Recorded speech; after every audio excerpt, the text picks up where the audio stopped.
Bonjour et bienvenue dans cette nouvelle Minute Canva sur la thématique des outils de résolution de problèmes dans laquelle nous allons cette fois décortiquer le brainstorming. Le brainstorming, vous le connaissez certainement comme cette réunion où l'on vous demande de noter vos idées sur des post-it. Alors oui, c'est un peu ça, mais pas que, et il nous paraissait important de resituer la méthode dans notre processus de résolution de problèmes. Parce que oui, le brainstorming sert avant tout à résoudre des problèmes. Nous verrons aussi comment optimiser la collecte des idées et voir ce que l'on en fait de toutes ces idées ensuite.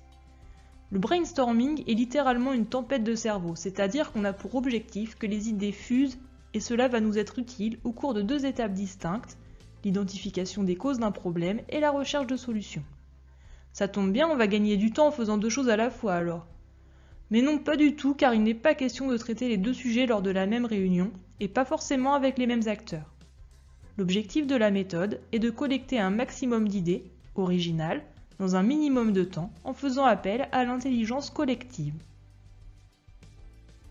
Pour mener votre brainstorming, vous aurez besoin d'un animateur, d'un secrétaire et d'un groupe. L'animateur sélectionne les participants, organise la séance, rappelle la méthode et les règles du jeu, s'assure de la participation de chacun.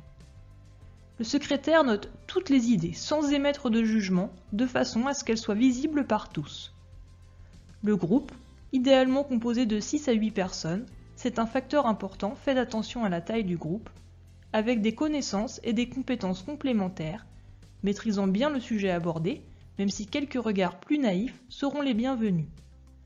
Pensez à intégrer au maximum les professionnels de terrain, ceux qui sont confrontés aux problèmes et donc susceptibles de vous apporter plein de bonnes idées. Attention aux incompatibilités entre les personnes, hiérarchie, tension, pour préserver un climat chaleureux de coopération. Les personnes doivent être motivées pour travailler ensemble et sur ce sujet. Voyons maintenant les étapes de cette réunion. L'animateur pose le sujet et l'objectif, les deux doivent être clairs et précis. Vient ensuite la récolte des idées au cours de laquelle l'animateur doit savoir déclencher la tempête. Plusieurs possibilités. La fameuse méthode des post-it, idéale si on a des personnes qui n'osent pas s'exprimer spontanément à l'oral. Une expression libre des idées avec échange entre les participants. Attention ici à ce que chacun s'exprime. Le tour de table, chacun donne ses idées à tour de rôle. Ou enfin la circulation d'idées, on part d'une idée et chacun y rajoute sa touche. Veillez à ce que le groupe ne se rallie pas au point de vue d'un potentiel leader et ne se mette pas de filtre. Toutes les idées, même les plus farfelues, qu'on pourrait plutôt mentionner comme créatives, sont les bienvenues.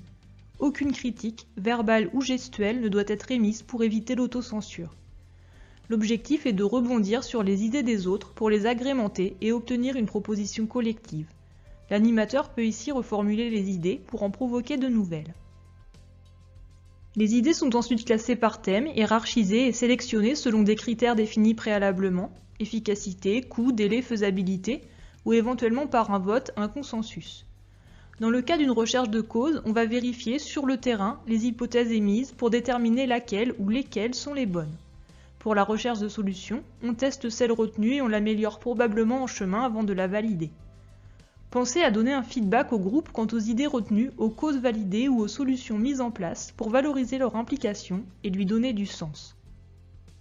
Voilà, vous savez l'essentiel sur le brainstorming, alors maintenant c'est à vous de jouer.